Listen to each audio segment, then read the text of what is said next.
What is the strangest mystery that is still unsolved? The Circleville letters. In 1976, residents of the small city south of Columbus, Ohio began receiving handwritten sinister and graphic letters. Each letter included secret and dark details about their personal lives.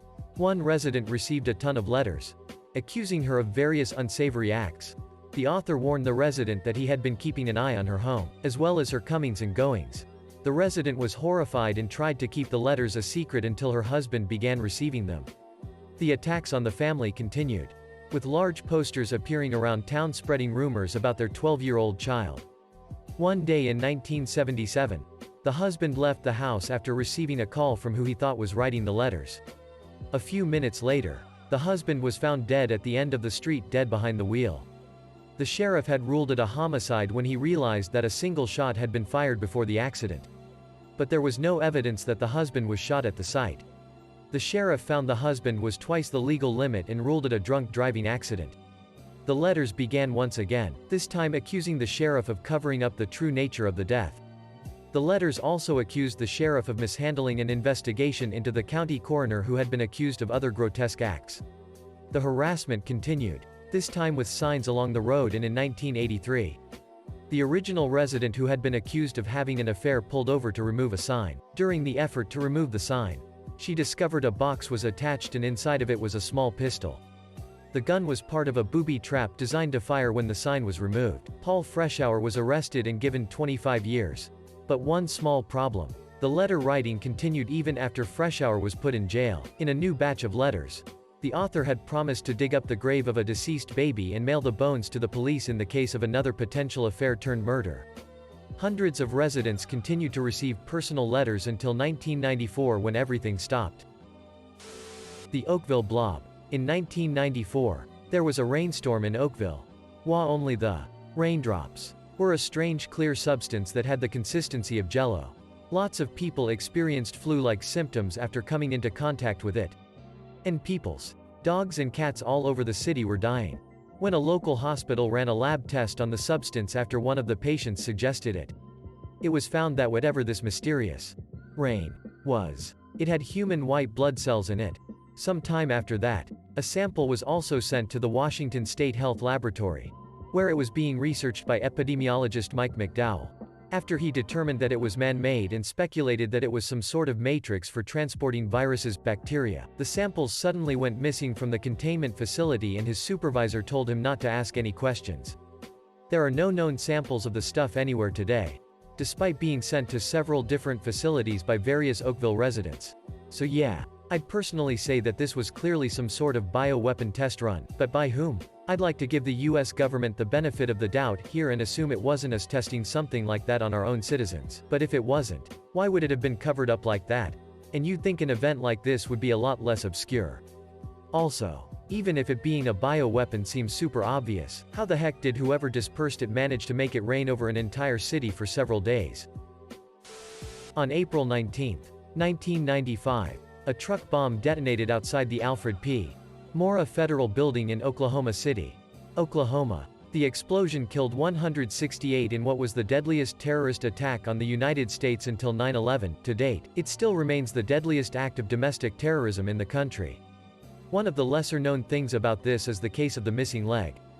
Investigators discovered the leg laying among the rubble and identified it belonging to Lakeisha Levy.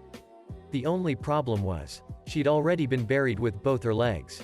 She was exhumed. Her severed leg was placed in her coffin while the other leg was taken to the FBI laboratory for identification. Since it had been embalmed, a DNA sample was unable to be obtained. The extra left leg, which had been mistakenly buried with Levy, is suspected to belong to an unidentified 169th victim, whose body had mostly disintegrated in the blast. This has led people to suspect there was an additional terrorist involved, even though perpetrators Timothy McVeigh and Terry Nichols had been convicted, with two others later identified as accomplices. So who was the possible additional bomber? They still remain unidentified now 25 years after the attack. https www.nytimes.com, the 23rd of May 1997, as McVeigh defense team suggests real bomber was killed in blast. HTML. A strange but not creepy mystery. The disappearance and reappearance of Lawrence Joseph Batter. He was a cookware salesman from Akron, Ohio who went missing in 1957. He went fishing. A storm hit, and his boat was found the next day with some damage. He was in debt and in trouble with the IRS, and his wife was about to have their third child. 4 days later, John Fritz Johnson appeared in a bar in Omaha, Nebraska. Spoiler: it's Larry Bader. Fritz was known for his wild personality. He attracted local attention for sitting atop a flagpole for 30 days to raise money for polio. He became a radio announcer and a TV sports director. He drove around in a hearse with a bar and became a minor celebrity in Omaha. By no means was avoiding attention. In 1964, a cancerous tumor was found behind his left eye and it had to be removed. In 1965, Fritz was in Chicago for a tournament and an acquaintance from Akron recognized him, despite the eye patch, and confronted him, and then brought Bader's niece to take a look. She agreed it was her uncle and confronted him about it as well. Fritz denied it but found it humorous. Fritz's fingerprints were then matched to Larry Bader's military records and it was confirmed. Fritz Johnson always maintained he had no memory of his former life as Larry Bader.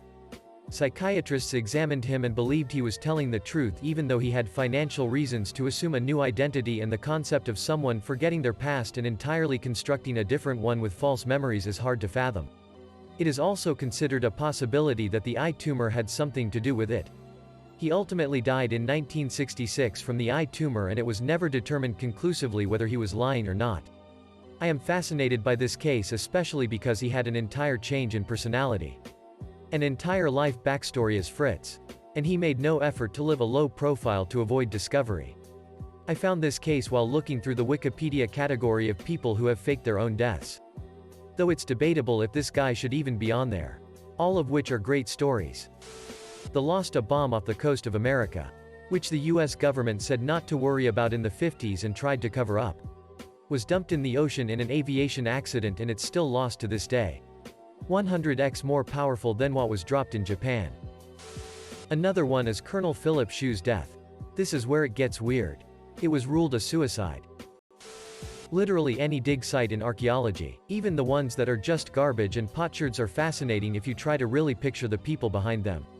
What they thought and felt. Actually, garbage probably tells you more about a people than anything else. Really, archaeology major. But my favorite is Chauvet Cave. If you have a chance, watch Werner Herzog's documentary Cave of Forgotten Dreams. I think it's still on Netflix. It has some of the most stunning cave art in the world, which almost certainly had some kind of profound significance. And we don't, and will likely never, know what it is.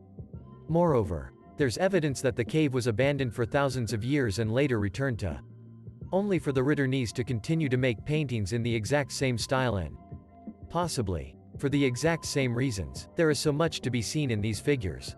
There's a portrait of an animal tossing its head that looks like one of the world's earliest explorations of stop motion or sequential art. When I look at it, I can feel the will of the painter, who wanted so much to convey this sort of motion. There are also the footprints of a boy, who arrived much later to the cave than its original users, whose marks appear to be contemporary with the pawprints of a wolf.